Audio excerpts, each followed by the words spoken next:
குடும்பத்தில் நடக்கும் அனைத்து நிகழ்வுகளையும் அலசி ஆராய வருகிறாள் நாலேஜ் நல்லம்மா.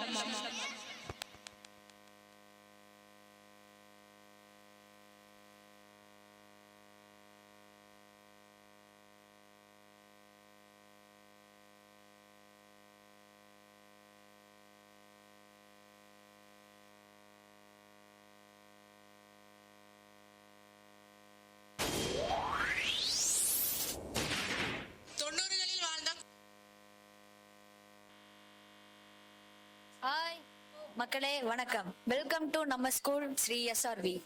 டே அஜய், சொல்லு விஜய். ஆனுவல் டே ப்ரோக்ராம் பண்ணுண்டா. ஒரு ஐடியா கூட, என்ன பண்ணலான்னு நானும் யோசிக்கிறேன். Drama jeans. நான் தான் ஃபர்ஸ்ட் சொன்னேன். ஏய் போடா, நான் தான் ஃபர்ஸ்ட் சொன்னேன். கம்பேரிங் டாஸ்க் கொடுத்தேன், ஜீன்ஸ் போட்டு விளையாடிட்டு இருக்கீங்க. கொடுத்த டாஸ்க் மட்டும் கரெக்டா செய்யுங்க. யாருங்க?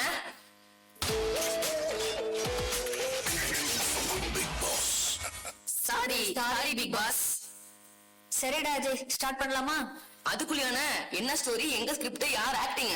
வேணா தளபதியை கூப்பிட்டுக்கலாமா? எங்கன ஒருத்தர் ரேஸுக்கு போயிட்டாரு, இன்னொருத்தர் லாஸ்ட் மூவின்னு ஃபர்ஸ்ட்ல கூடாரு. வாழ்க்கையே வெறுத்து போச்சுங்க. சரி அதை விடுங்க, நம்ம கதைக்கு வருவோம். சொல்லுங்க. அதுடா தம்பி, நம்ம சேகோ சிட்டி சேலம் மாவட்டத்துல நடுக்காடுங்கிற கிராமத்துல நடக்கிற ஒரு கதை. நம்ம ஹீரோயின் பேரு நாலேஜ் நல்லம்மா. என்னன்னா 56 வயதுலயேவா? எப்படா தம்பி கரெக்டா சொல்ற? மேல சொல்லுங்க. அப்பவே பியூசி படிச்சவங்க, இப்படிதான் வாழணும்னு கோடு போட்டு வாழ்றாங்க. எத்தனை சென்டிமீட்டர்? டேய் சொல்றத கேளுடா. வெள்ளந்தியான மகராசி, இவங்களால வாழ்ந்தவங்க பல பேரு. எல்லாருக்கும் இவங்கதான் ஐடியா கொடுப்பாங்க. என்ன, இவங்க மகன் தான் இவங்க பேச்சைய கேக்குறது இல்ல. அதான் இப்ப கடல்ல தத்தளிக்கிறாங்க. ஓஹோ. அடுத்து நம்ம ஹீரோ சங்கர், நல்லம்மாவோட மகன். அவங்க கிராமத்திலேயே முதல் ஆளா இன்ஜினியரிங் படிச்சு முடிச்சுட்டு இப்ப சென்னையில வாழ்க்கை நடத்துறாரு. நல்ல பையன்தான், இருந்தாலும் சிட்டி வாழ்க்கையை கொஞ்சம் மாத்திருச்சு. நமக்கு மேட்சா யாராவது? டேய் சரிண்ணா. அடுத்த கேரக்டர் வனிதா, நல்ல பொண்ணு. வா. டேய் நம்ம சங்கரோட மனைவிடா. போச்சா? சரி. பிறந்த வீட்லயும் சரி புகுந்த வீட்லயும் சரி எல்லாரையும் அனுசரிச்சு நடக்கிற பொண்ணு. குறிப்பா மாமியார் மேல அவ்வளவு மரியாதை. மாமியார் மேல மரியாதையா? இன்னும் என்ன நீ பைத்தியக்காரனவே நினைச்சுக்கிறல்ல நீ? உருட்டு.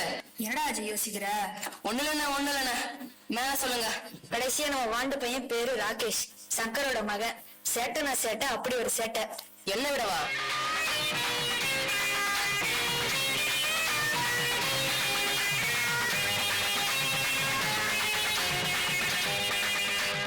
வீட்லயும் சரி ஸ்கூல்லயும் சரி சின்ன பசங்க சண்டைனா தலைவர் பேர் தான் முதல்ல அடிபடும். தலைவர் வடிவேலு வேர்ல்டு ஃபுல்லா ஃபேமஸ்னா ராகேஷ் தெரு ஃபுல்லா ஃபேமஸ். சரி என்ன நடக்குதுன்னு பாப்போமா? அவ்வளவுதானா? மறந்துட்டேன்டா, பக்கத்து வீட்டு பொண்ணு நர்மதா இருக்கு. கல்யாணம் ஆச்சுதானே? கல் நெஞ்சுக்கார ஒரு வாய்ப்பு கூட விட்டு வைக்க மாட்டேங்கிறானே. தம்பி மைண்ட் வாசனை நினைச்சிட்டு வெளியே பேசுறடா. அச்சச்சோ, இன்னொன்னு டைம் ஆயிட்டு இருக்கு, பொறுப்பெல்லாம் பேசிட்டு இருக்கீங்க. வாங்க இப்படி உட்காந்து பாப்பா. வெண்ணிலவு சாரல்லி வீசும் குளிர் காதல்லி ஆசை வந்து ஆசை தீர ஆடுகின்ற ஊஞ்சல்லி. ஹலோ வனிதா, நல்லா இருக்கியாமா? நல்லா இருக்கேன் ஆண்டி. ஊர்ல மாமா தாத்தா பாட்டி எல்லாம் நல்லா இருக்காங்க ஆண்டி? எல்லாரும் நல்லா இருக்கோமா. அம்மாடி, ராகேஷ் என் கண்ணுலயே இருக்கான். உங்களை எல்லாம் பாக்கணும் போல இருக்கு. ஊருக்கு வரலான்னு இருக்கேன். என்ன ஆண்டி இப்படி கேட்டுட்டீங்க? இது உங்க மகனோட வீடு, எப்ப வேணா வரலாம், எவ்வளவு நாள் வேணா தங்கலாம். இதுக்கு போய் பர்மிஷன் எல்லாம் கேக்குறீங்க? சரிம்மா, இன்னைக்கு நைட்டு 10 மணிக்கு பஸ் ஏறி காலையில 5 மணிக்கெல்லாம் வீட்டுக்கு வந்துடுவேன். சரிங்க ஆண்டி. அப்படியே வரும்போது புளி, மஞ்சத்தூள், மிளகாத்தூள், காய்கறி எல்லாம் எடுத்துட்டு வந்துருங்க. அதெல்லாம் எப்பவோ எடுத்து வச்சிட்டோமா. சரிம்மா, நான் வச்சிட்டுமா? Okay aunty. ஐயோ, ஊருக்கு வந்து என்னெல்லாம் பண்ண போறாங்களோ. மறுநாள் காலை 8 மணி. அதுக்குள்ள விடிஞ்சிருச்சா? டேய் அடுத்த சீனை பாடுறா.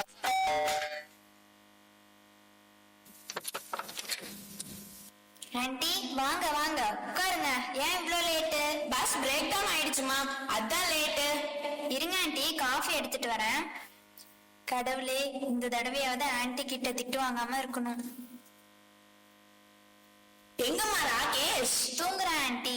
8 மணி வரைக்கும் தூங்குனா எப்ப எந்திரிச்சு, எப்ப குளிச்சு, எப்ப சாப்பிட்டு ஸ்கூல் போறது? என்னதான் புள்ள வளர்க்குறீங்களோ.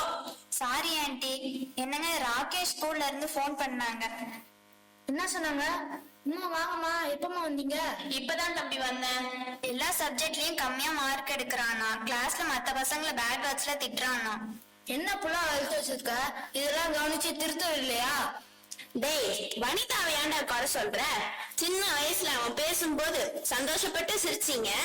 அவன் அம்மாவை போடின்னு சொல்லி கொடுத்ததே நீ தானே. அவங்க அம்மா அவனை கெட்ட வார்த்தை பேசும்போதெல்லாம் கண்டிக்க போனா நீ அவளையே அடிக்க போற சமயத்துல நீயே குடிச்சிட்டு வந்து பையன் முன்னாலே கெட்ட வார்த்தை பேசுற. பசங்க காரணம் கேட்ட வார்த்தைகளை கெட்ட வார்த்தைனே தெரியாம பேசுறாங்க. முதல்ல நீ திருந்து, உன் பையன் உன்னை பார்த்துதான் வளருவான். பசங்களுக்கு அப்பாதான் முன்மாதிரி. அதை செய்யாம மற்றவங்களை குறை சொல்லக்கூடாது. சாரிமா, என்ன நான் திருத்திக்கிறேன். ஒரு தவறு செஞ்சா சாரி சொன்னா மட்டும் போதாது, அந்த தவறை அடுத்த முறை செய்யக்கூடாது. உன் பையன் உன்னை பார்த்துதான் வளருவான். வனிதா, வனிதா சொல்லு நர்மதா, என்ன புள்ள வளர்த்து வச்சிருக்க? என்னாச்சு நர்மதா, ஏன் இவ்வளவு கோவம்?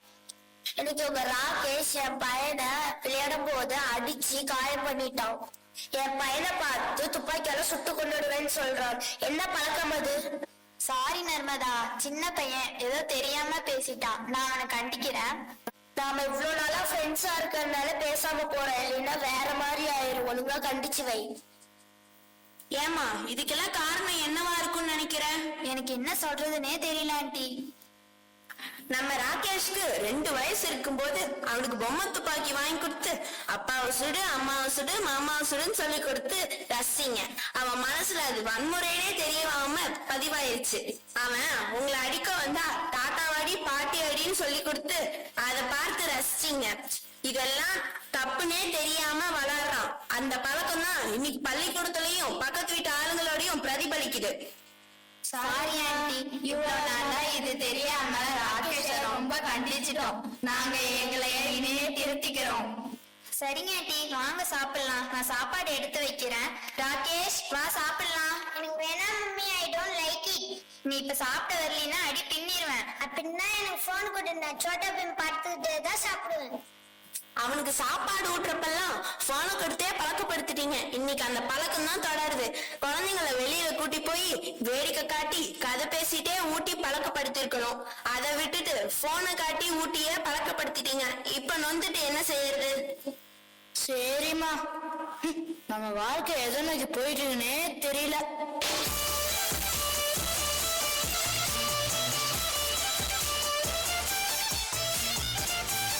இருக்கிற பிரச்சனை போல நீ இது வேறையா சொல்றா? டேய் மச்சான், லோன் கேட்டு லோனோட அலைஞ்சுமே, அது இன்னும் கிடைச்ச பாடு இல்லடா. என்னடா சொல்ற? ஆமாண்டா, அது இன்னும் கிடைக்க 2 மாசம் ஆகும் போல தெரியுதா. ரொம்ப அலைய விடுறானுங்கடா.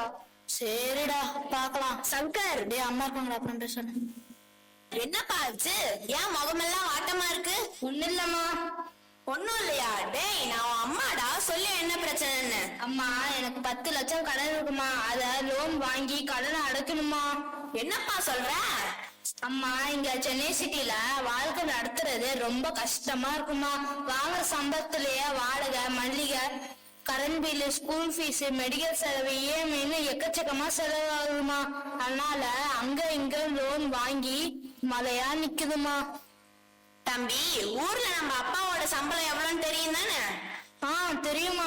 டெய்லியும் 150 ரூபா. லீவ் போட்டா அதுவும் இல்ல. அந்த வருமானத்திலேயே அவனை இன்ஜினியரிங் படிக்க வச்சு ஒரு 2 தங்கச்சிங்களையும் எப்படி கரை சேர்த்திருப்பான்னு கொஞ்சம் யோசிப்பா. அம்மா, மாசம் 80,000 ரூபாய் சம்பாதிக்கிறமா. ஆனா 15ஆம் தேதிக்கு மேல ரொம்ப தள்ளாட்டமா இருக்குமா. தம்பி, நான் சொல்றத கொஞ்சம் காதுல வாங்கி அது மாதிரி நடக்க முயற்சி செய்ப்பா. சொல்லுங்கம்மா.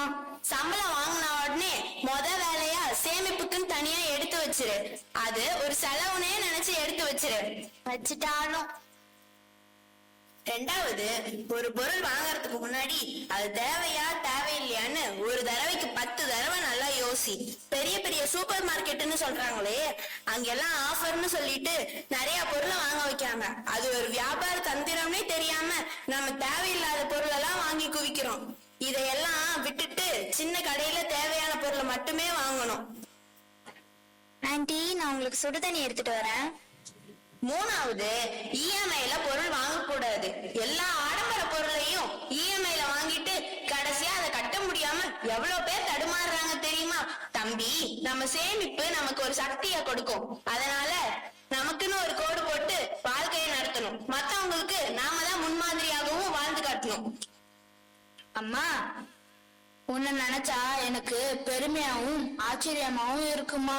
ஊருக்குள்ள ஏன் எல்லாரும் உங்களை நாலேஜ் நல்லமான்னு சொல்றாங்கன்னு இப்பதாம்மா புரியுது. தேங்க்ஸ்மா. அடே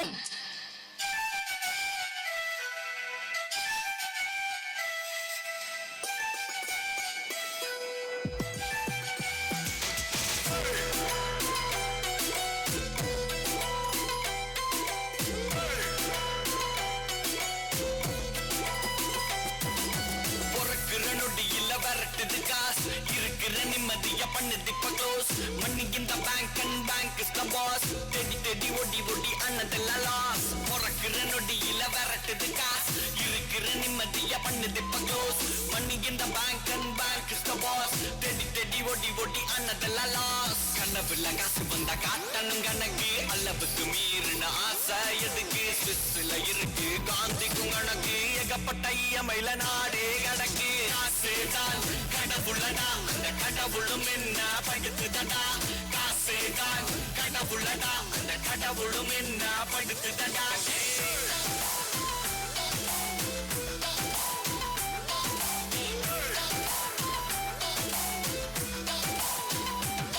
உங்க அப்ப ஈசாக்கு மாதிரியே தெரியுறீங்களா?